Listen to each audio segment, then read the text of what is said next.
Welcome, everyone. This is our fourth lesson in the current Conchas y Café series. And tonight we're going to be talking about something that I think we all do in a lot of different ways in all sorts of languages. But as usual, to get us started, I want to first share my screen here with you and discuss this quote that I found actually just today. It comes from Larkin Rose, an American writer who's also an outspoken advocate of the principles of self-ownership, non-aggression, and a stateless society. Para los que nos están acompañando y prefieren en español, aquí tienen también en la pantalla la traducción de la cita de hoy, que dice: la política, el arte de usar eufemismos, mentiras, sentimentalismo y el alarmismo para engañar a la gente para que acepten o hasta demanden su propia esclavitud. And in English, it says, politics, the art of using euphemisms, lies, emotionalism, and fear-mongering to dupe average people into accepting or even demanding their own enslavement. So aquí se los voy a copiar. Drop it in our chat as well. So what are your thoughts as you read the quote of the day? ¿Qué se imaginan que pensaba Larkin Rose al escribir lo que acabamos de leer? The statement that you made, I believe it's very true. It's true today. It was true a long time ago, that an environment of constant practice and structures and behaviors can be, well, not behaviors. It involves behaviors, but just a common structure of things going a certain way. It increases your beliefs, and you don't take it any other way, you know. I can't find the right words, because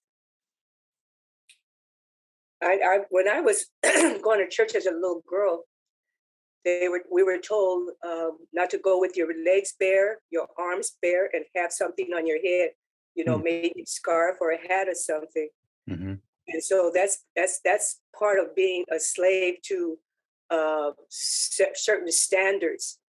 And then it was told to me that books were kept from certain groups of people, and that they were taught what the people in power wanted them to have as a standard of life, a belief, and they became slaves to it. And we today do the same thing. I hope I'm making myself clear. Yeah. Yeah. I understood. I followed what you were saying. You know, I think it's an interesting connection to make between like a religious practice or an observance that is of a religious nature, you know, to what we're seeing here. So yeah, thank you for sharing, Miss Lois. I saw Abraham's hand first and then Gia. So Abraham. Well, it's kind of the old story of how we're being manipulated by either party, if we can call them parties, because sometimes it seems like they're working for the same goals. And reminded me of how the Japanese were encamped. You know, it's a certain population that was being told that their rights were not longer provided, because whatever reason the government used the words, right? Like just to say that you are different, but without saying we're gonna just take your rights away, probably, right? Yeah, that's I mean, you know, one way to see how that happens for sure. Gia? Yeah, I was thinking that there's even a more recent example, because you have like Fox News talking about wokeism and, you know, how horrible wokeism is. And, you know, just like they've created this euphemism for anything that they don't believe, because like what is wrong with education and books and all the things that, they're, or inclusiveness, all the things that they're contributing to wokeism. So that's the euphemism, and that's the buzzword they're using right now. Right. And then I like that you brought up the concept of a buzzword. It's a word that is kind of like almost like a trigger, for some people. It's a word that's created or used to act as like a marker for something else, for an idea, for whatever the case might be. Yeah. In the chat, I see Nettie posted disenchanted after seeing politics with peeled eyes. Maybe that's like, Nettie, you could maybe clarify a little bit, but I'm imagining that that's what you think the writer of this was thinking when they wrote it. Sí o no? Well, we are conditioned to either favor one end of the spectrum or the other, and that's also shaped by our life circumstances and life experiences. I mean, if you ask each one of us based on our life experiences, we probably vote different, right? That being said, I think that you kind of get in love with ideology just only to figure out that ideology has just broken your heart. It doesn't stand for its own principles. And this could be applied for both sides. So that's what I mean by disenchanted. That's what I mean that by seeing things with peeled eyes. You didn't want to see, but you were forced to see. That's why I say peeled eyes. Can I say one more thing? Yeah, of course. Okay. Yeah. In the statement up there, it says politics, but today, or at least my understanding, people think politics is the government, but politics is just a manipulation standard that engulfs people. Politics is being on the bandwagon. Wagging your tail to manipulate people into believing what you want them to believe. That's what politics is. It's like a science of verbal science. What do they used to call that? When you get into people's mind, what would they used to call that? Oh man, I can't even think of it. But it's a manipulation. Beg your pardon? Yeah, manipulation, right? It's just a manipulation. Politics is a style of manipulation. That's politics. It's like making me believe what you want me to believe by the way that you. We used to have this in our critical speaking class. I can't even think of the thing. Mm-hmm. Oh, but anyway, that's all it is. Politics is just a standard to me, a standard of to motivate people. It's not a standard. I can't think of the word. It's a manipulation. Politics is just a style of getting people to believe what you want them to believe. Mm-hmm. I can't even think of the word. Oh my goodness. Go ahead. Oh man, what is that word? Brainwashing? Propaganda? Well, that too, but mental, it's not mental, but telepathy. What is it?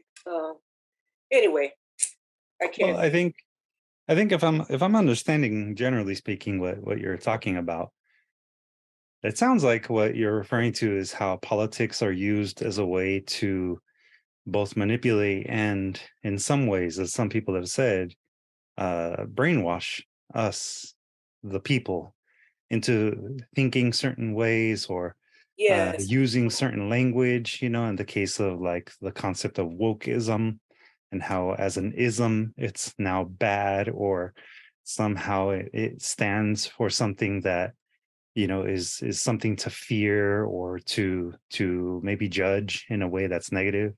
Yes, all of that. All Yeah. of the Yeah. And I think it's also good to sort of be critical to a certain degree of the author that wrote this, right? Of the person attributed to this.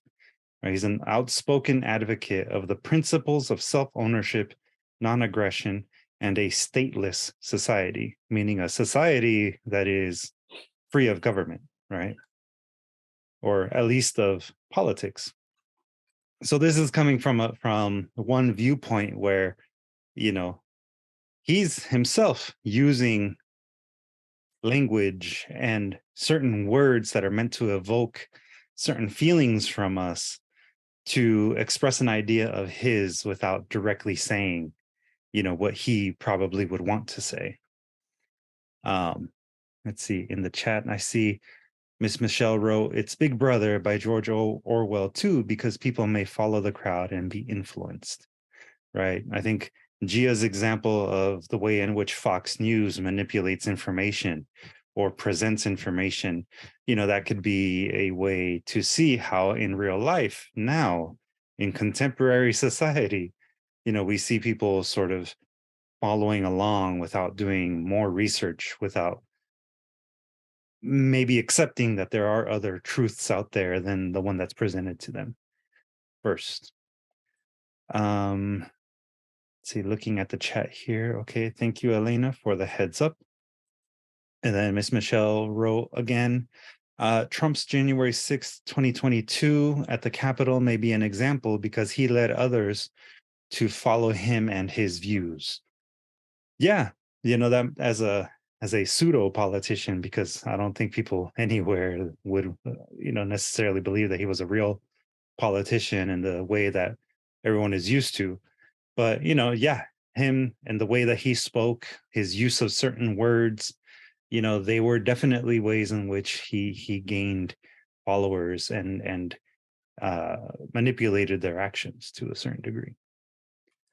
I think it's interesting too to look at this quote and think about what it says. If we break down the elements of how Larkin Rose is defining politics, la política es el arte de usar eufemismos, mentiras, sentimentalismo, y el alarmismo. Right? Politics is the art of using euphemisms, lies, emotionalism, and fear mongering. If we were to look at each one individually by themselves, we could definitely gain a sense of what there is being said and what is not being said. Euphemisms themselves are a way for us to sort of make things a little bit easier to digest, and in the sense of politics, that might be the case, right?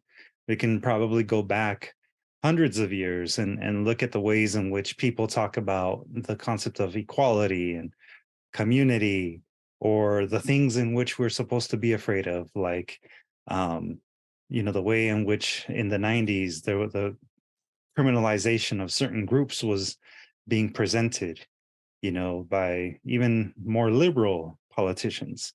Those are all different things that we can see that are reflected in what Larkin Rose is saying. But what happens if that's used maybe in another sense too? Or maybe the other question is, what does it really mean to use things like euphemisms? And maybe just focusing on that for today. That's why I actually present to you a second quote. And this quote comes from Matthew Scully, who was born March 30th, 1959. He's also an American author, journalist, and political writer who is also very much about animal welfare, and he's written a lot about that. Y aquí Matthew Scully, para la segunda cita, nos dice: cuando nos hacemos pequeños al ver algo, cuando lo cubrimos con el eufemismo, típicamente es señal de conflicto interno, de corazones molestos, un señal de que algo se nos fue mal en nuestro razonamiento moral. And in English, he wrote, when we shrink from the sight of something, when we shroud it in euphemism, that is usually a sign of inner conflict, of unsettled hearts, a sign that something has gone wrong in our moral reasoning. So, looking at this particular quote, now what does this make you think in relation to the other one? What do you get out of this quote? Gia? Yeah, this makes me think more about like how society deals with death. And so there always seems like there's a lot of uh euphemisms attached to death because so many people are uncomfortable with the subject, especially in this country. So, it's like they went to the light, everything has, as opposed to actually saying the word. So this one makes me think more of that type of euphemism. Okay, interesting. Nettie? I think that if we're using euphemisms or we're sugarcoating a message, probably there might be more sinister and deeper motivation behind the message, like a whistleblower. What's the word? I think I messed that up. Dog whistle. That's the word. Dog whistle. Well, a dog whistle is normally used as a term for, at least now, to say that you're speaking to a particular group of people with a particular ideology and you're expecting them to react, right? So in some ways, that's what Larkin Rose is talking about, right? That's the way in which politics, especially right now, is working. There's certain euphemisms that are being used, especially for more conservative ideologies, to stand in the place of something that might be more difficult to talk about. So what does that mean, though, right? If there's a thing that is difficult to talk about and we're using euphemism, well, according to Matthew Scully, it's a sign of inner conflict. It's a sign of unsettled hearts, a sign that something has gone wrong in our moral reasoning. All right. One thing that you might have heard of, or maybe not, but there's a phrase, and I might get it wrong because I don't really remember the phrase too clearly, but it's something along the lines of like, "Let's go, Brandon," right? And that's a euphemism that came out, I think last year during NASCAR races. And it's because the crowd was chanting "fuck Biden," but the announcers, the sportscasters on TV obviously couldn't acknowledge it by directly saying what that was that the crowd was chanting. So they claimed that people were saying, "Let's go, Brandon." And then that ended up becoming a euphemism that is currently being used to basically talk poorly about the president, about Joe Biden, right? So does that kind of make sense to people? How there's potentially an inner conflict there? Can we think of other examples of where euphemism comes into play aside from the way that people talk about death in society? So you're saying that is a replacement? Yeah, that's right. It's a type of replacement, for sure. But what I got from the two of them to link them to me together, I know he's supposed to tell the difference, but I see fear in both of them. Interesting. That's a good observation, Miss Lois. Gia?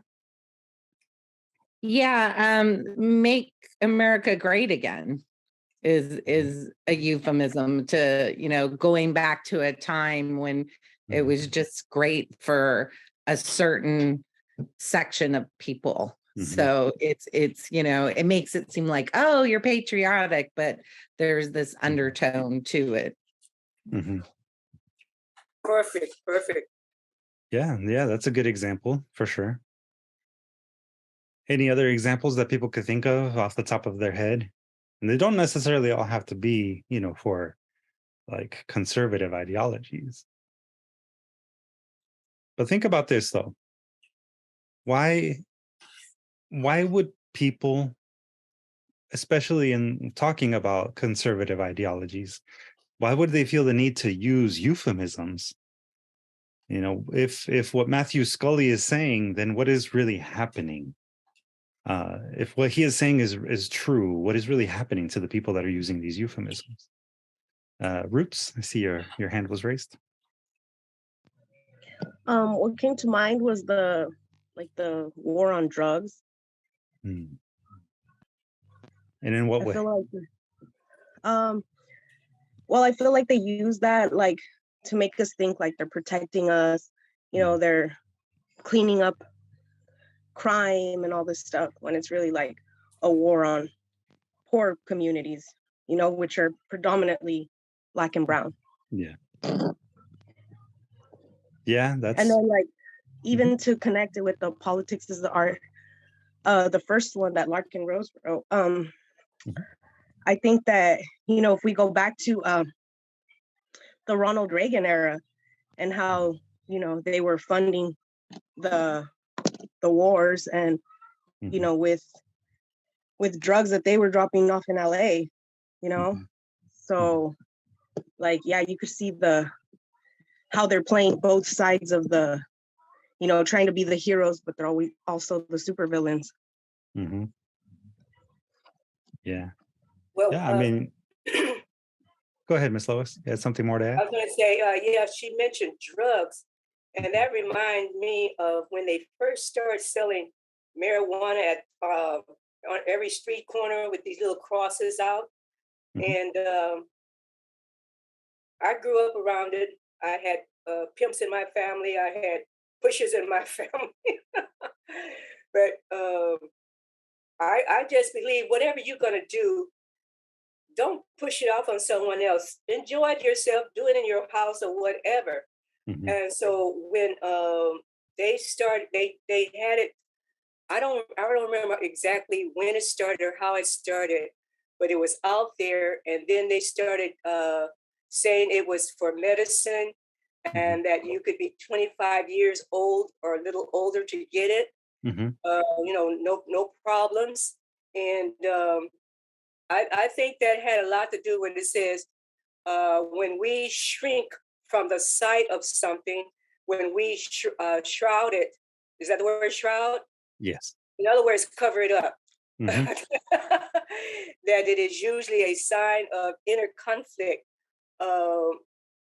My granddaughter, she's grown now, and she was selling it, and I don't know, she probably was using it, I don't know, but I was wondering, how could she do that to the younger children? And the younger children would take it to the schoolyards, you know? It just didn't seem right. So the inner conflict probably was there in her midst. That is usually a sign of inner conflict, of unsettled, because she says, Granny, I've got to make some money somehow. And so it's unsettled with his hearts, a sign of something has gone wrong in our moral reasoning. So, you know, maybe his mother needed it. I mean, a lot of excuses you got, you know, maybe they needed, you know, just a whole bunch of excuses. So something went wrong. Something is wrong with that. You know, I remember a long time ago when I was a kid, on the voting days, the liquor store would close until voting time was over. You know, but now you go and buy 2, 3, or 4 bottles. You know, so something's gone wrong with our moral reasoning, our standards of proper protocols.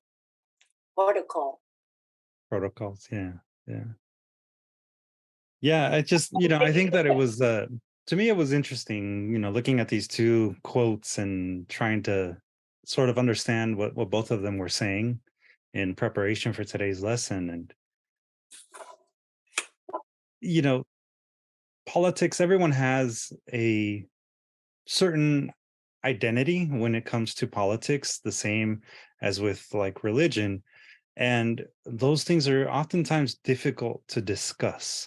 And one of the things that I have in my limited experience found is that regardless of what side you're on in terms of your political ideological leanings, whether you're, more liberal or more conservative, I feel like everyone generally agrees with the idea that politics does use lying, does use escapism, emotionalism, fear mongering, all of the things that are presented there to make people feel like one side is greater than the other.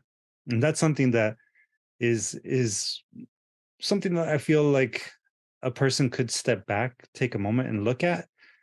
And when we think about the way in which we use language, we can also consider that those are some of the things that we do even every day in our language. Which, euphemisms is definitely one of the ways in which we approach language on a daily basis, whether we think about it or not. But before we continue on, Miss Michelle, see you raised your hand.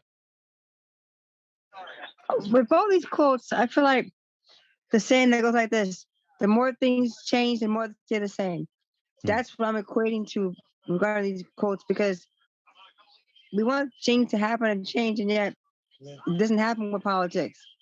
In regards to how people vote, their influence for a certain reason. Like, let's say, for instance, George Gascon, who's a district attorney for the city of Los Angeles. Many people voted for him. They didn't vote for Jackie Lacey, who's been here for 20 years as a DA. And the first thing he said was, I'm not going to go for the death penalty. So people want him recalled. And yet it's not happening. And the reason why I say that as an example is because people voted for him at face value based on what they saw. But that's how that's how the politicians act. They maybe people consider him a hypocrite versus what he really represented. Because I know people who voted for him, and yet people are not happy with what happened. But then again, if it wasn't for Jackie Lacey's husband, and when he attacked people at his house who were bothering him in his home, people from Black Lives Matter, not to put that into it, but he was attacked or trespassers were there, and that was the feel for voting for Gascon. And now, boom, Gascon's doing the opposite. So therefore, the recall seems to be at a standstill, and that to me is an example of how politics can be twisted or disappointment, and they go, gosh, that's not what I voted for. I voted for him. Or, gee, that's not what I wanted. Surprise. And yet it happens all the time. And then I also mentioned in the chat about the drug infiltration and how it could be genocide and an enterprise in regards to how drugs influence and infiltrate. And I mentioned the movie American Gangster with Denzel Washington and Russell Crowe because Miss Lois had mentioned about drugs infiltrating in her, with her family and how that in that aspect of things. But seeing that and seeing the movies about blaxploitation in the 70s brought that to a forefront in regards to how the drugs infiltrate. And even though that was in the 70s, in certain parts of this nation in the 70s it happened. I mean, Shaft, Superfly, those kind of movies. And even though it's still, this is 50 plus years later, this is still 2023, and drugs still infiltrate. Who feels that? The gangs. People come from over the world, the jail systems bring the drugs in on the street. You have to pay certain people to be on the street to own a shop, or else, like gang members and everything else, or else you have nothing. And that's what drugs also infiltrate in regards to being an enterprise as well as genocide. Because people still get killed and hurt due to drugs infiltrating. And I mentioned that point because it was mentioned earlier about what Ms. Lois said earlier. So it makes you wonder about politics can be a dirty word. Hence, the more things change, the more they stay the same. Yeah, that particular phrase I think is a very interesting phrase to consider when we look at history and even the way in which some of these things kind of come and go in terms of the way we use our language. Like I said earlier, really looking at these two quotes that are, up on our screen right now, one of the things that they have in common is the concept of euphemisms, right? Right. And the use of euphemisms. In politics, we would probably use them, like I was saying earlier, to have a sort of coded language, right? A language that acts as a whistleblower's language or a dog whistle, for certain groups of certain political parties, right? Like I said earlier, if you walk around saying something like, let's go, Brandon, and you're surrounded by people who are conservative, they're probably going to understand that that is coded language for fuck Biden, you know. But at the same time, you could also go around using other forms of coded language, other forms of euphemisms in a more neutral setting to maybe shy away from talking about something that is maybe difficult to talk about in other areas, like someone's dying, right? We don't say they died. We normally would say they passed away, they went to the light, as Gia said earlier. We have all these little phrases, all of these little codes that we use instead of speaking directly. So there's definitely ways in which euphemisms are used both in politics and in everyday life. But what I really find interesting, mostly from the second quote, is that it's a sign of inner conflict, right? And especially because we're in a society where right now it's very, polarized, right? There are people who are advocating for essentially civil war within the United States. All of us who are people of color, anybody that is different from Christian nationalist, we're all sort of viewed as this kind of enemy that is just waiting to overtake an ideology that is just not the majority ideology, of even kind of your everyday conservative person. It's like this very radicalized group that is villainizing everyone else. And it makes me wonder, like, what is their inner conflict that they feel the need to constantly use euphemisms, to use wokeism as a euphemism for a specific kind of person? What is it that they're experiencing? And I would really like to understand that, because the more we're able to understand that, I think the more we're able to move past it and hopefully bring people together. So, but that's what I'm kind of getting from looking at these quotes today. And to maybe help the conversation, I also provide here the definition of euphemism. But before that, Abraham? Well, just to notice that, like, yeah, there's two different topics in a sense in these two quotes, because the other one has three different ways, right, in which basically people try to mobilize or get people on their side by depicting something with words, right? Because words have so much strength. Like, for example, the word that I find all the time is interesting is like, you're being detained instead of being arrested. Yeah. Because being arrested meaning you are not free to go. Detained, you supposedly are free to go, right? And so the second one we're talking about is more specific in the euphemism, and how, well, it's not as used in like sense of I think they're trying to make it seem like it's a more nice way into it. Each person is trying to lower their, what's it called, their guilt, by clearing their conscience by using softer words. Like, instead of I took a bribe, it's like I just got a raise kind of situation. Yeah. And so it's a way of us making a reality a little softer. If we made especially a wrong action, we might want to clear our conscience by using a word that's telling us that it wasn't that bad. Yeah, and like that's even, I think, something that we find in like I was saying earlier, our everyday language.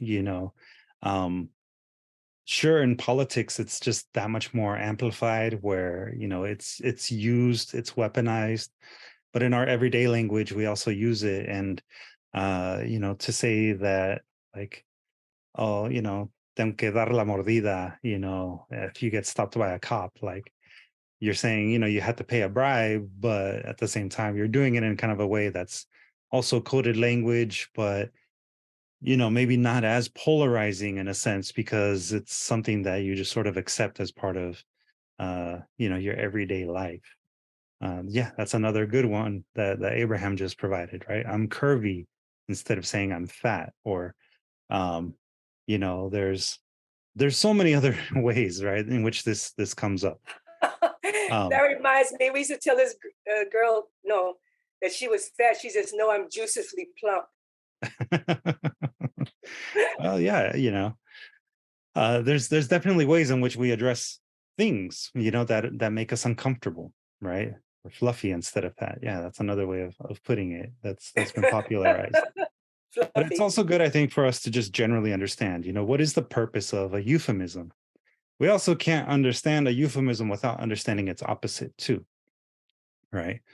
But here is the actual definition of euphemism and its actual opposite, the dysphemism.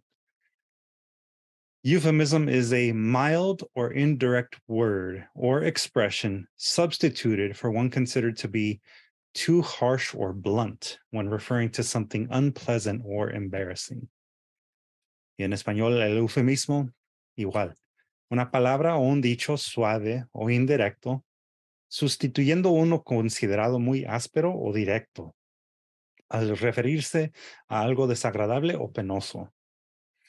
So, rather than calling someone fat, which, to be honest with you, when I was a little boy, it hurt to be called fat, especially by my grandma in Mexico, who was just a very direct person, But, as a kid up here, it was like, oh, he's just a little chubby, a little, tiene su llantita, and that did not hurt as much, even though it's still acknowledging the same fact. I was fat, right?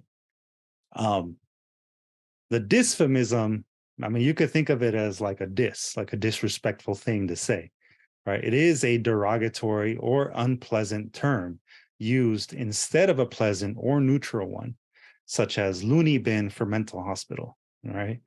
That's one that you've most likely have heard at some point in your life. Disfemismo, en español, es el opuesto del eufemismo. Es un término o dicho derogatorio y o desagradable usado en lugar de uno agradable o neutral, tal como casa de locos en lugar de manicomio o hospital psiquiátrico. Right? So these are words that we will use every day without even realizing it, to sort of either make someone feel good or make someone feel really shitty about themselves. Those are essentially the functions of both of these terms, the euphemism and the dysphemism. I think what's really important to also consider here is that every single word that we use has a connotation, right? A connotation, which I didn't list here in terms of the definition, but the connotation is an implied meaning. It's a meaning that comes from just understanding the culture of a language, that comes from, just the tone and the usage of particular words in the place of others, right? The annotation is literal definition, right? Euphemism, the annotation of euphemism is a mild or indirect word or expression, right? Whereas the connotation of a euphemism is that it's a kind word. It's a gentler word. Notice the different ways in which I'm describing the same exact word, right? So that's, I think, really, really important for us to consider when, especially we're writing, and really even more so for us that are poets, because we live and breathe by the word. The words that we choose are very deliberate. No matter what kind of writer you are, your words always have to be precise, to the point, to whatever the meaning of the piece is for you and your audience. So a euphemism, if you're going to use a euphemism in your writing, it really has to stand on its own in terms of the way the connotations function within the writing, and also as a metaphor, because a metaphor is just another way of saying a word that is taking the place of another word or concept. Does anyone have any questions so far? No? All right. Entonces vamos a seguir. Y aquí tengo para ustedes un poema que encontré de este autor, poeta norteamericano llamado Bob Hicok. And this particular poem for today comes from his book Insomnia Diary, which came out in 2004. And it just so happens to be called Dropping the Euphemism. Do I have a volunteer that would like to read it for us? Oh, I saw a hand. Diana, would you like to read it for us today? Yes. All right. Should I read the Spanish or the English? Whichever one you prefer. Okay, let's do the English. Okay, Dropping the Euphemism by Bob Hicok from the Insomnia Diary 2004. He has 5 children. I'm Papa to 100 pencils. I bought the chair he sat in.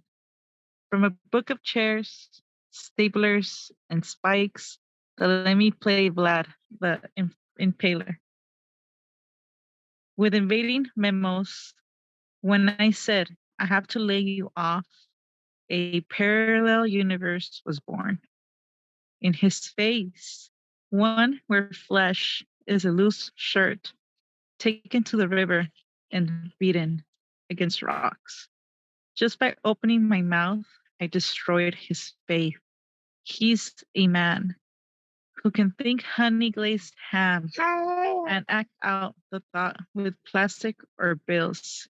We sat. I stared at my hands. He stared at the wall, staring at my hands. I said other things about the excellent work he'd done and the cycles of business which are like the roller coaster thoughts of an oscilloscope. All this time I saw the eyes of his wife, which had always been brown like almonds, but were now brown like the crust of bread. We walked to the door. I shook his hand, but the bones pretending to be strong. On his way home, there was a happy song because Desade invented radio. The window was open. He saw the Euphemism, but couldn't remember the name. I could only guess, maybe at each exit, that could have led his body to Mars. He was tempted to forget his basketball team of sons, or that he ever liked helping his wife clean carrots, the silver sink turning orange. Running's natural to most animals who aren't a part of a lecture series on natures. That ends when I told him. I saw he was looking for a place in his brain to hide. His brain. I tried that later with beer. It worked until I stood at the toilet to make my little waterfall. And I thought of him pushing back from a bar to go make the same noise. Excellent. Thank you, Diana. Yes. Very good reading. All right. And en español hay un voluntario que gusta leer el poema. Let's see. I think first hand I saw was from María. Ok.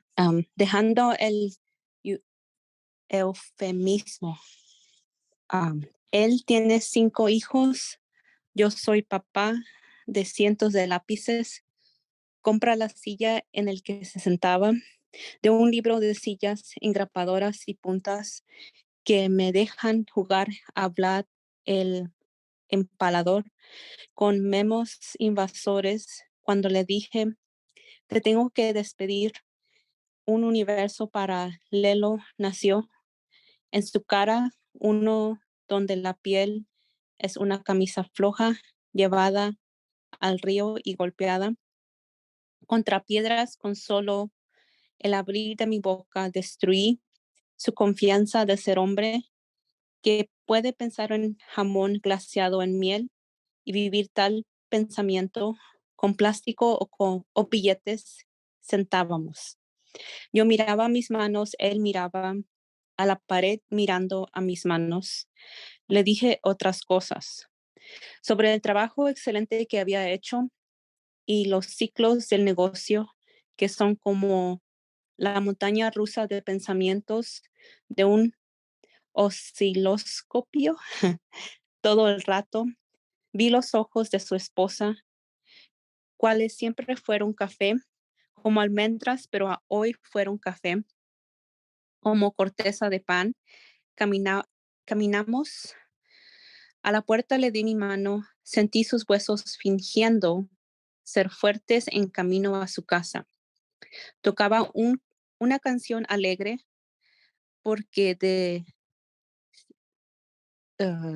Sade inventó la radio, la ventana estaba abierta, él vio espuelas de caballero, pero no recordaba su nombre, solo me lo imaginó.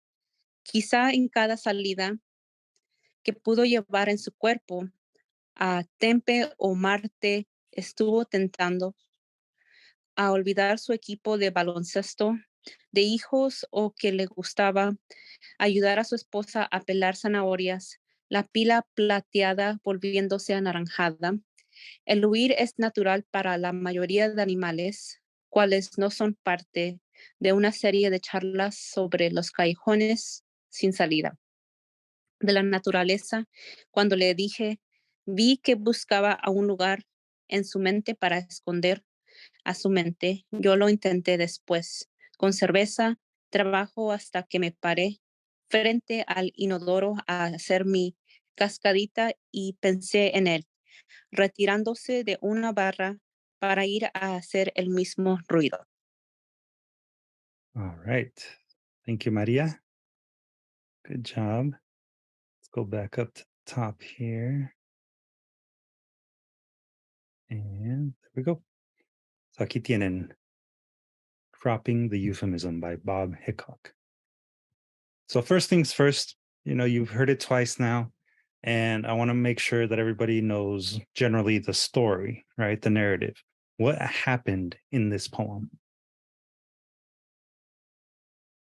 Too much happened for me. Too much happened? I was hoping that instead of has would be had, a past tense, and the pencils were well, how do you pronounce that? Euphemism. Yeah, that. No, the replacement for the children, the 5 pencils. Ah. Yeah, and then I bought the chairs he sat in. So at first I thought it was I'm Papa and to 100 pencils. Mm-hmm.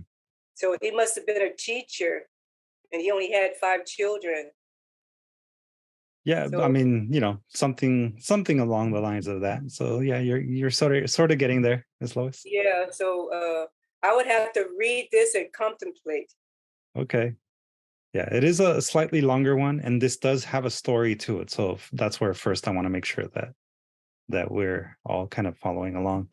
I see that Abraham was a little confused as well in the chat, and Miss Luz actually got the story generally, complete. It's a boss that is feeling remorse for firing an employee. Oh my goodness gracious! Yeah, so there's So if you got that from the story, then obviously there were euphemisms and metaphors and connotations that you generally understood.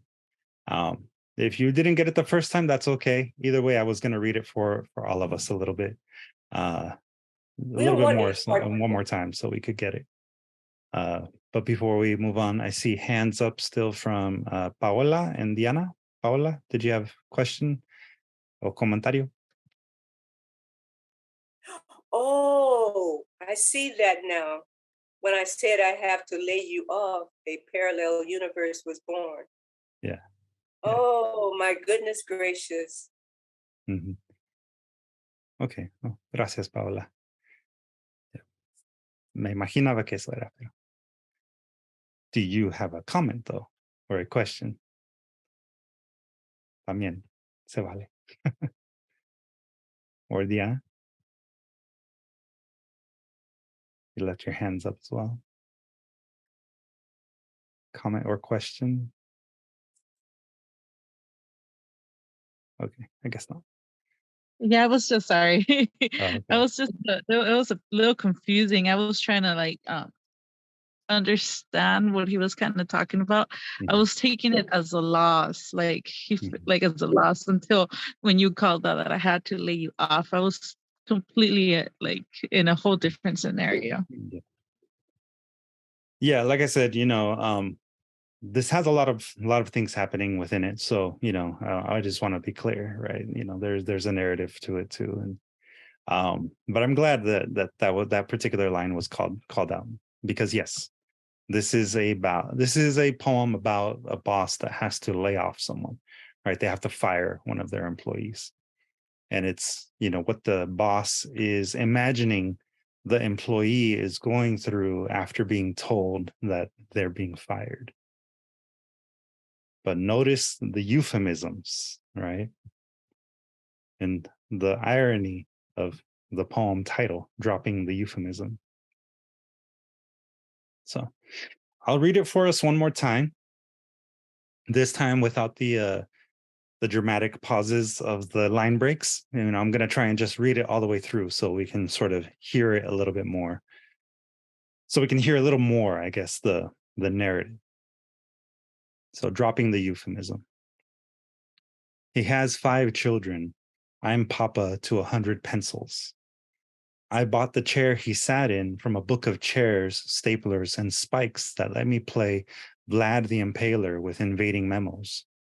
When I said, I have to lay you off, a parallel universe was born in his face, one where flesh is a loose shirt taken to the river and beaten against rocks. Just by opening my mouth, I destroyed his faith he's a man who can think honey-glazed ham and act out the thought with plastic or bills. We sat. I stared at my hands. He stared at the wall, staring at my hands. I said other things about the excellent work he'd done and the cycles of business, which are like the roller coaster thoughts of an oscilloscope. All this time, I saw the eyes of his wife, which had always been brown like almonds, but were now brown like the crust of bread. We walked to the door. I shook his hand, felt the bones pretending to be strong. On his way home, there was a happy song because Deschades invented radio. The window was open. He saw delphinium, but couldn't remember the name. I can only guess. Maybe at each exit that could have led his body to Tempe, to Mars, he was tempted to forget his basketball team of sons, or that he ever liked helping his wife clean carrots, the silver sink turning orange. Running's natural to most animals who aren't part of a lecture series on nature's dead ends. When I told him, I saw he was looking for a place in his brain to hide his brain. I tried that later with beer. It worked until I stood at the toilet to make my little waterfall and thought of him pushing back from a bar to go make the same noise.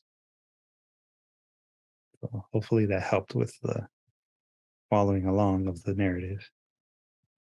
Y una vez más en español quizá, Paola, ¿me gustarías leerlo en español esta vez? Cuando estés lista. Todo seguido, ¿verdad, Luis? Sí, todo enseguida. Ok. Él tiene 5 hijos. Yo soy papá de cientos de lápices. Compré la silla en que él se sentaba, de un libro de sillas, engrapadora y puntas, que me dejan jugar a Vlad el Empalador, con menos invasores. Cuando le dije, tengo que despedir un universo paralelo, nació en su cara Uno donde la piel es una camisa floja llevada al río y golpeada contra piedras. Con solo el abrir de mi boca destruí su confianza de ser hombre, que puede pensar en jamón glaciado en miel y vivir tal pensamiento con plástico o billetes. Sentábamos. Yo miraba mis manos, él miraba a la pared mirando a mis manos. Le dije otras cosas sobre el trabajo excelente que había hecho y los ciclos del negocio, que son como la montaña rusa de pensamientos de un osciloscopio. Todo el rato vi los ojos de su esposa, cuales siempre fueron café, como almendras, pero hoy fueron café como corteza de pan. Caminamos a la puerta, le di la mano, sentí sus huesos fingiendo ser fuertes. En camino a su casa tocaba una canción alegre, porque Said inventó la radio. La ventana estaba abierta. Él vio espuelas de caballero, pero no recordaba su nombre. Solo me imagino. Perdón.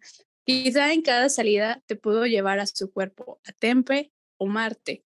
Estuvo tentado a olvidar su equipo de baloncesto de hijos o que le gustaba ayudar a su esposa para pelar zanahorias. La pila plateada volviéndose anaranjada. El huir es natural para la mayoría de los animales, cuales no son parte de una serie de charlas sobre los callejones sin salida de la naturaleza. Cuando le dije, vi que buscaba a un lugar en su mente para esconder a su mente, yo lo intenté después con cerveza. Trabajó hasta que me paré frente al inodoro a hacer mi cascadita y pensé en él retirándose de una barra para hacer el mismo ruido. Excellent. Gracias, Paola. So, there's a lot of euphemisms that are happening within this poem to begin with. So, we should acknowledge that. Is everyone generally following the narrative of the poem now? Do we all see that this is, in fact, about a boss that feels remorse or regret about having to fire one of their employees? I do. Yeah. All right. I see some thumbs up there. It's good. Good. Okay. So there's certain things where it's not a euphemism, ¿verdad? Los eufemismos aquí, hay varias cosas, por lo menos al empezar, que son directos, right? There's, he has 5 children. There's no real metaphor that we can use there, but, I'm papa to 100 pencils. That's at least a metaphor for saying that this is a person that is responsible for a ton of pencils, right? For people's work. We understand that there is a kind of power dynamic by, the speaker of the poem saying, I bought the chair he sat in from a book of chairs, staplers, and spikes that let me play Vlad the Impaler with invading memos. This maybe might not be 100% clear. I know that it took me a quick second after the very first time that I read it, that the spikes that he's talking about are those kinds of spikes where you would actually like press down and put either a receipt or, some sort of memo, as it says there, so that they don't fly away. It's all trash, but you still have it as a record of what you accomplished for the day. It's kind of like an old vintage sort of way of treating memos, but that's, it looks like an ice pick upside down. Right, exactly. It's like an ice pick that's upside down. So that's what that is referencing. Now here, that let me play Vlad the Impaler.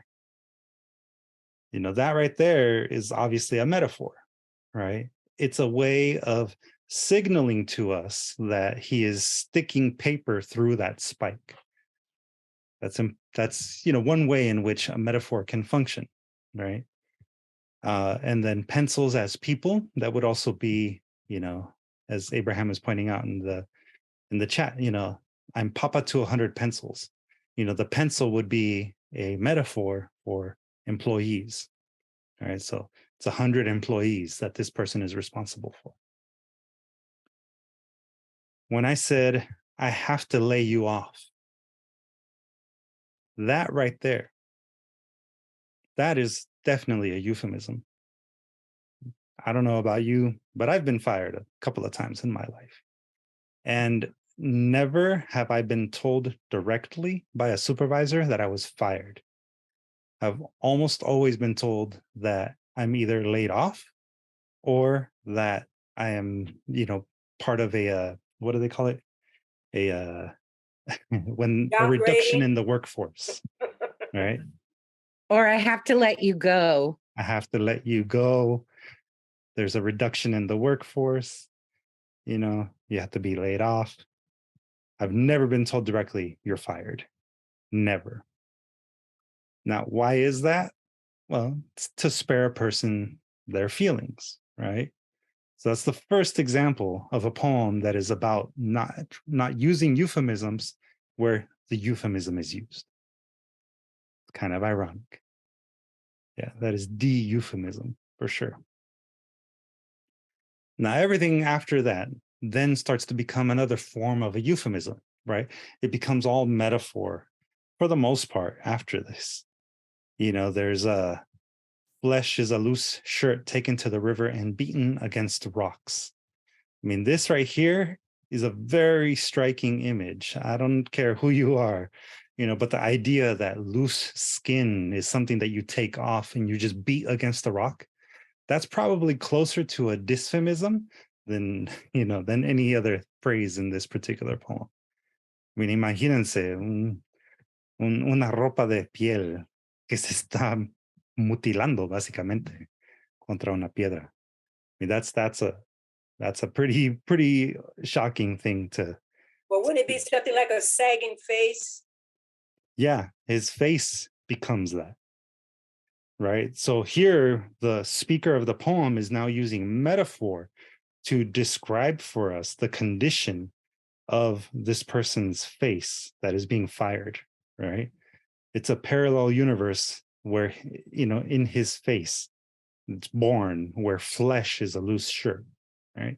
So it's just the way that I take that is that this person's face just completely withers and they're devastated to hear that they're laid off. It continues on, right? Just by opening my mouth, I destroyed his faith. He's a man who can think honey glazed ham and act out the thought with plastic or bills. Now, what would we imagine that this is trying to tell us? Who can think honey glazed ham and act out the thought with plastic bills? What is honey glazed ham trying to symbolize for us? Either as a sweet life. The sweet life, right? He's no longer a man who can think about the sweet life. Roots? I take it like he can't indulge anymore. And he can't or paper money is kind of what I feel. The plastic would be like a credit card. Right. How do we typically, like for the majority of people, we probably don't think plastic for a credit card, but that could be considered perhaps a euphemism, right? It could be also a metaphor, right? Plastic is a metaphor for a credit card or any kind of, physical card that you use to pay for things. So honey glazed ham as a metaphor or a euphemism, right? For the good life, for the sweet life, for being well off. I don't know about you guys, but I've tried buying a honey glazed ham in the past, and they're expensive. The land of honey and milk, referring to prosperity. Yeah. So there we're already getting, the use of both euphemism and metaphor, all to symbolize the good things, right? But then we get dysphemism in the sense of like the loose shirt as flesh, and the look on the man's face. Continue on, gives us just directly, right? I stared at my hands. He stared at the wall, staring at my hands. I said other things about the excellent work he'd done and the cycles of business, which are like the roller coaster thoughts of an oscilloscope. So here, like the roller coaster thoughts of an oscilloscope, Just by using the word like, we get a simile as opposed to a metaphor. However, it's still a form of, talking about an idea without directly calling it out.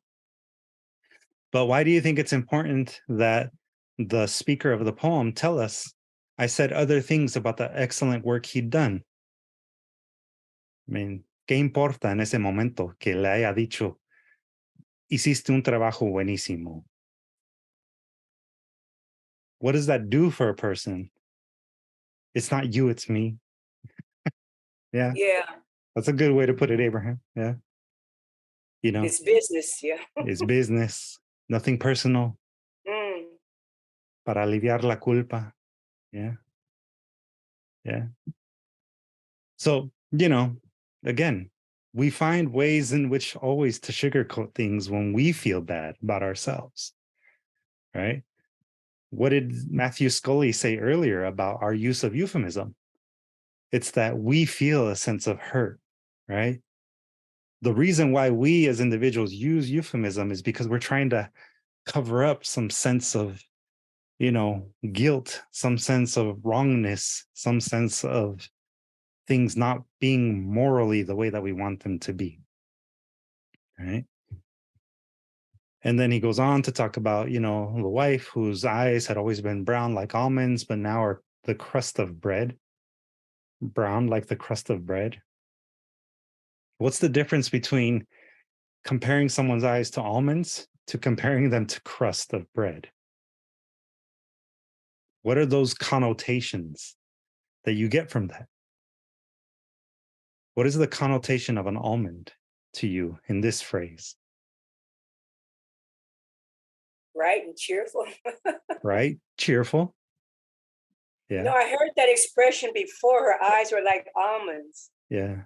But it's usually to talk about a person's shape, right? The shape of the eye. Yeah. Yeah. But something like Eddie? Something like almonds can be squeezed into almond milk. Like the metaphor of squeezing somebody else's soul out. Yeah, maybe. If you get that, yeah. I mean, why not?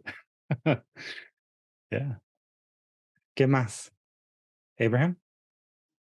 What I got from that one is that basically they're not going to be able to buy bread, meaning his family is going to have financial trouble to buy actually food. Mm-hmm. Yeah. Yeah. I mean, those comparisons, like almonds, I don't know how many of you buy almonds on a regular basis, but almonds are expensive. A small bag of almonds are very expensive. $7. Yeah. And that's just a small bag. I mean, we're not talking about like, your larger big bag or big tub of almonds that you can get. Or that like peanuts, you can get peanuts in really big boxes, big bags. But almonds, no, not at all. Now, what is the connotation of a crust of bread in comparison to an almond? Less expensive. Less expensive. You just a crust of if I could just have a crust that falls from the table. I mean, they're down in their luck. Yeah. Abraham, it looked like you were saying something, but you're on mute. Did you have something to add? Crust also sounds like cost. Yeah. Sure. Yeah. Sorry. I think instead of sending messages to everybody, I'm sending to somebody. I'm trying to figure out this chat. Got it. But yeah, crust sounds like cost. So sure, there's that. Diana wrote, it's not a luxury. Right? The crust of bread is not a luxury, not like almonds are. So, again, when you put two things and you compare them with each other, you're using the connotations of them to essentially describe something, right? Perhaps a euphemism for not being able to afford luxurious foods anymore, right? Just reinforcing the idea that this man no longer can buy honey glazed ham. Again, very directly, we walk to the door. I shake his hand. I feel the bones pretending to be strong. On his way home, there's a happy song. yada, yada, yada. So, now that's the speaker sort of imagining the rest of the day for the man that was just fired. He can only guess, he tells us, I should say. He imagines that the man might be tempted to just drive away and abandon his family and his wife, who he liked to help as they prepared dinner together. These are all things that the speaker of the poem is imagining. They're not actually happening. And then the speaker tells us, running's natural to most animals who aren't part of a lecture series on nature's dead ends. So this is now the speaker of the poem very directly saying something philosophical about this whole situation, that running is natural for most people, or sorry, not people, animals, right? But maybe not for humans, right? Maybe because humans feel a sense of responsibility to others. So that could be an allusion to that, right? I'm not familiar with Nature's Dead Ends in terms of whether it's a book or something like that, but that's generally the sense of what I get. Then we go back to the actual moment when the man is fired. When I told him, I saw he was looking for a place in his brain to hide his brain. So here, the speaker of the poem is reminding us that from his point of view, he could see the anguish in the man, right? But rather than saying he saw the anguish in the man who now lost his job, he's using euphemism to say that the man was looking for a place in his brain to hide his brain. In other words, looking for a place to retreat within himself, for a place to maybe forget about this terrible thing that is happening to them, right? That could be considered metaphor, that could be considered euphemism. Either way, we still get that same general idea. Then the speaker tells us that later, they tried it as well with beer, and it worked until they had to get up and go to the bathroom. But rather than saying having to get up and go pee, they say what? To make my little waterfall. Which one sounds worse? I have to go take a leak, I have to go piss, or I have to go make my little waterfall? Which is more vulgar? Well, for sure, this one is the euphemism, right? And then we finish off with just the reminder that the speaker of the poem, the poet, the boss, feels bad for having fired their employee. It's kind of messed up to fire someone and on top of it, write a poem about it. Kind of cocky. I would agree with you, Carlos. you know, I would agree. Like it's kind of a messed up thing. But if this is how you're going to cope with it, then I guess it's one way to cope, right? With something that is unfortunate, right? It's a euphemism. So, what are your thoughts now about the poem after having gone through it? A lot clearer. A lot clearer? Excellent. Any other general observations that anyone has? All right. I like, oh, excuse me.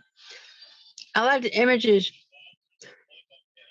about this, and he has a heart that he cares, but what can he do? His hands are tied, I guess. Yeah, to a certain degree, yeah. Abraham says in the chat he actually cares because he is the father of 100. Right, so he sees himself as the father of 100 pencils, right? 100 employees. So, Miss Luz, your turn. I remember that my dad, he used to dream a lot about being unemployed and about getting fired. And he said it was a recurring nightmare. And I've always felt that from him, that being employed and being the provider of his family is the first and foremost important thing of his life. and that the times that he was fired were like so devastating and traumatic because he couldn't provide for us. So this poem is really pretty heart-wrenching because the person who has to do that is really acknowledging that, because he's not just doing it, automatically. It's part of his job. He's really feeling it. So I wouldn't want to be him, because obviously he has a conscience and he has to do this because he has to keep his job. Right. So he's totally in the other guy's, trying to be in his feet, obviously not wearing his shoes, not being in his shoes, but he is definitely acknowledging what it's like to be on the receiving end of being let go. Yeah, definitely. So it's very powerful, yeah. powerful piece.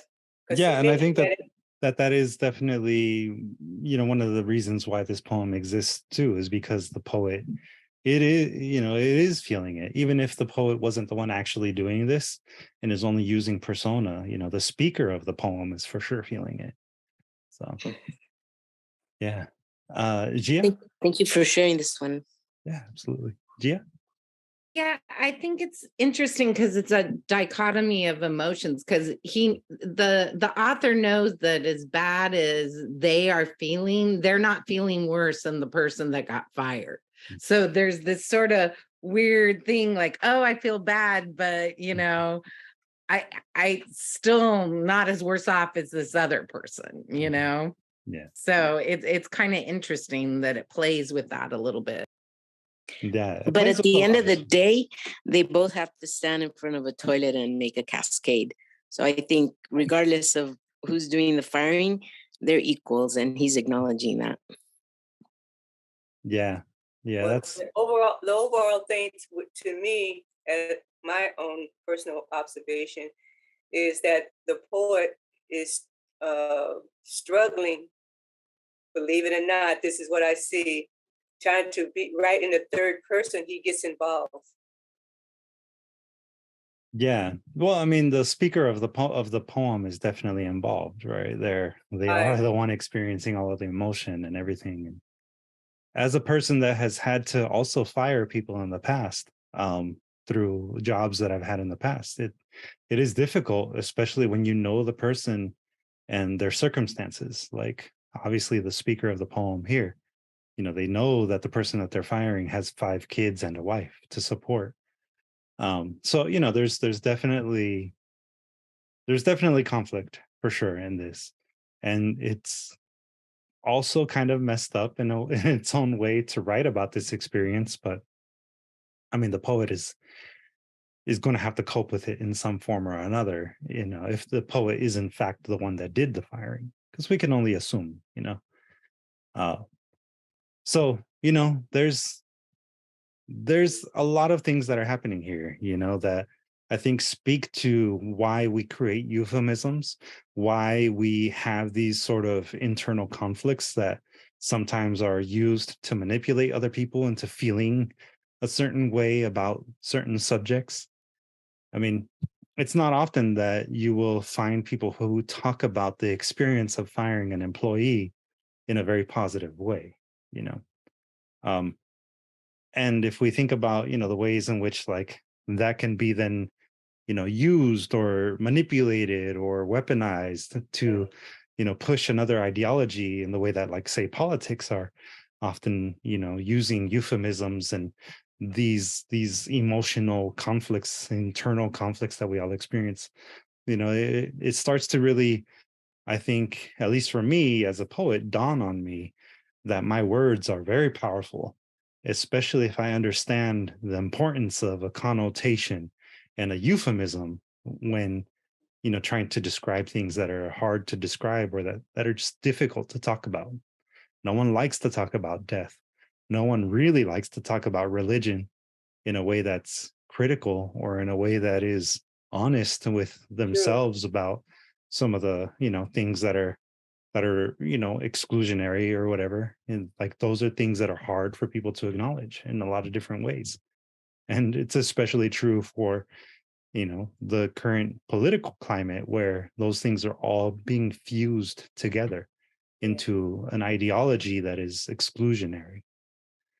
So, and that's equal for both sides. That's not necessarily the case for just conservatives. That's also the same for, people that are on the opposite end of that.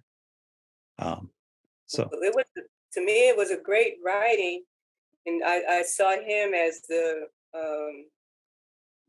how you say narrator, telling about an employer getting rid of an employee. And so, I mean, it was a great writing. And then he put what he saw. He wrote what he saw the employer feelings about the employee on what he had to do.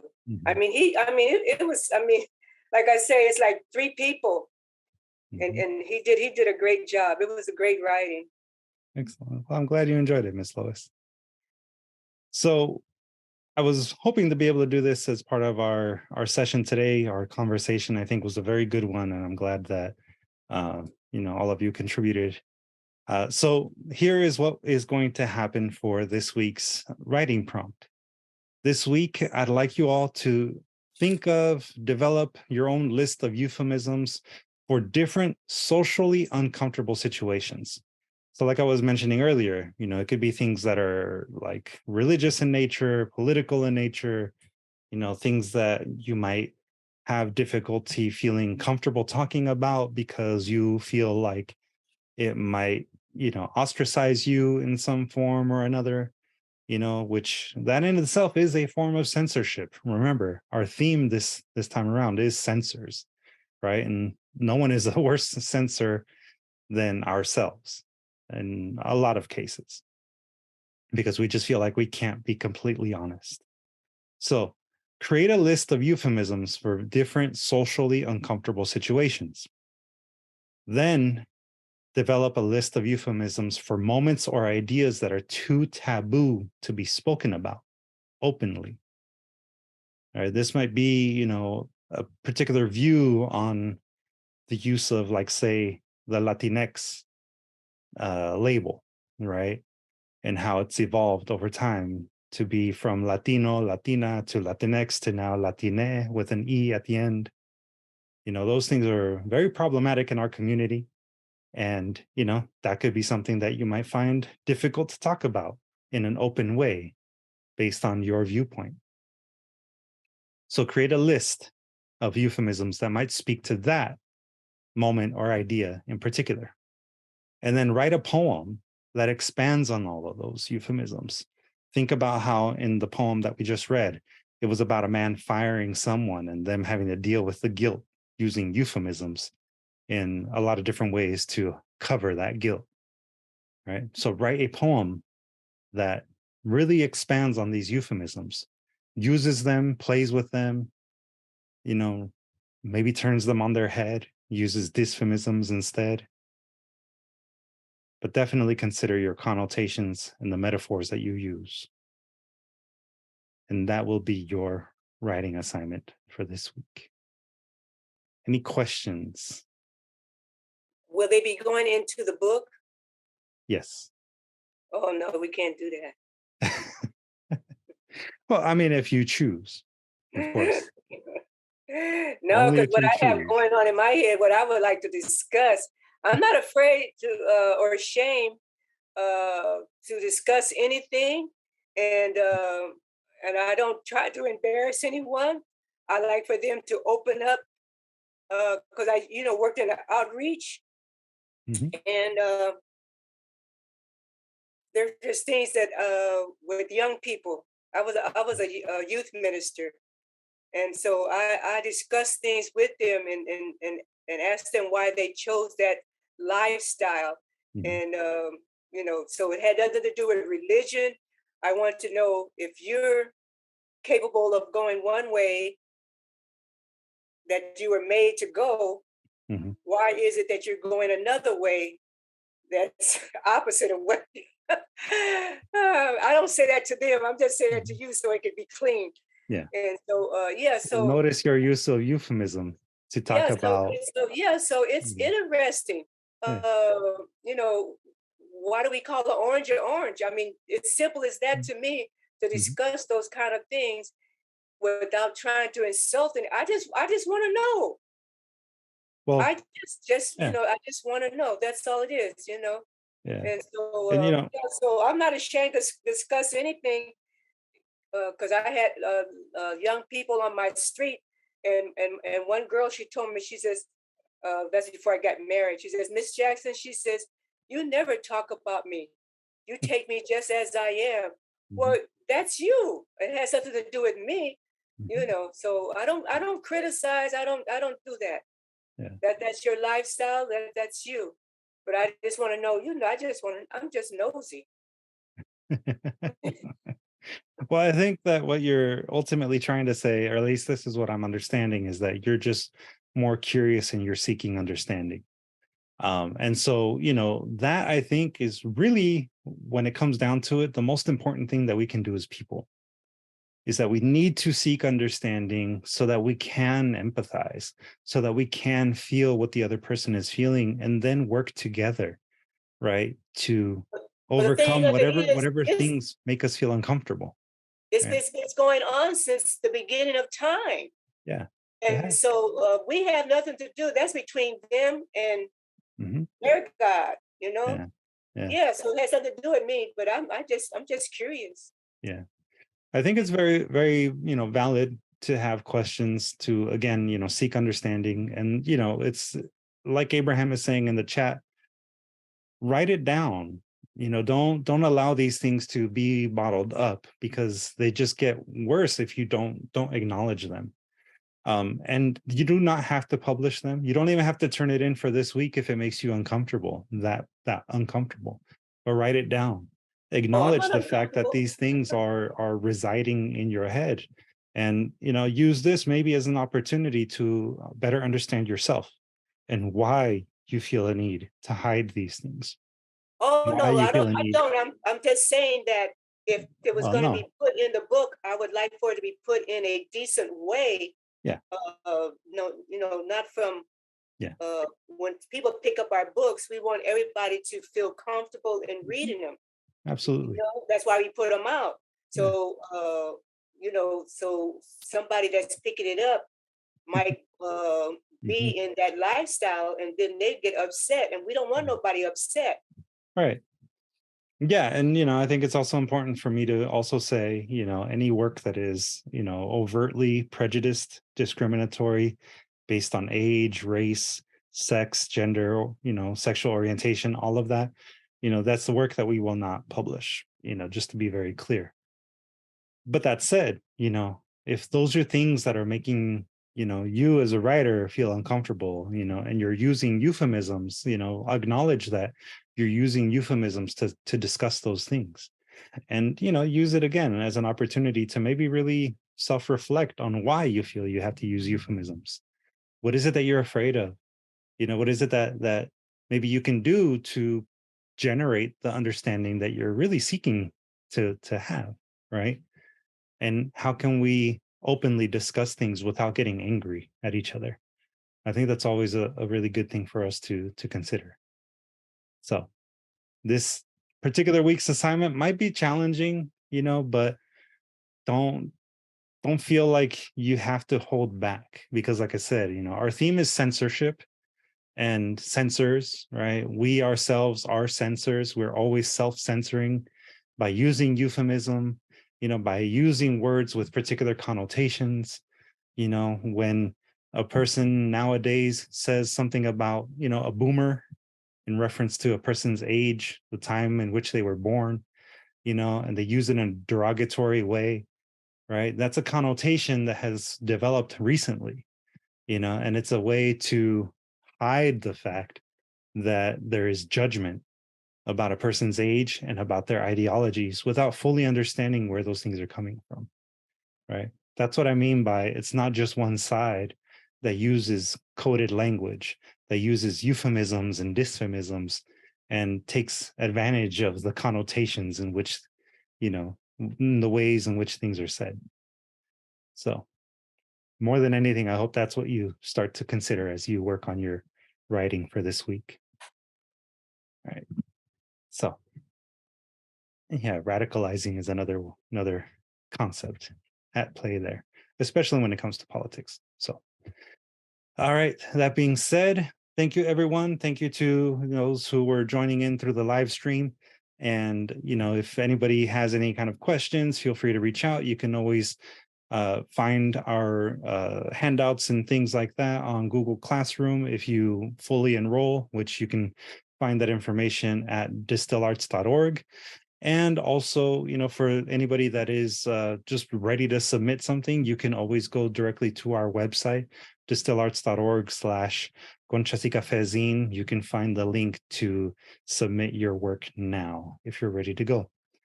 So thanks again, everyone. Have a good night, everybody.